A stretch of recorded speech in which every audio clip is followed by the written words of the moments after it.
Dieną prieš naujų Klaipėdos universiteto garbės daktarų inauguraciją vyko profesoriaus daktaro Viktoro Vytauto Klemo paskaita naujausių nuotolinių stebėjimo priemonių bei metodų taikymas jūros aplinkos tyrimuose. Tai čia ne vien tik tai paskaita, mes iš tiesų vykdom projektą pagal NATO bendradarbiavimo su Rusija programa ir šitas projektas yra skirtas saugumui Baltijos jūroje užtikrinti ir viena iš pagrindinių problemų tai yra saugumas pervežant naftą. Todėl Klaipėdos universiteto Baltijos pajūrio aplinkos tyrimų ir planavimo instituto direktoriaus pavaduotojas daktaras Saulius Glubinskas pabrėžia, kad itin svarbu rasti metodus padėsiančius pasiruošti galimiems naftos išsiliejimams į Baltijos jūrą.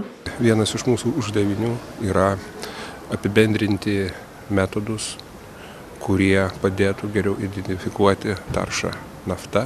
Ir šiandien mūsų gerbiamo profesoriaus Klemo paskaitos tikslas tai buvo pasidalinti tą patirtimi, kurią taiko pasaulyje mokslininkai.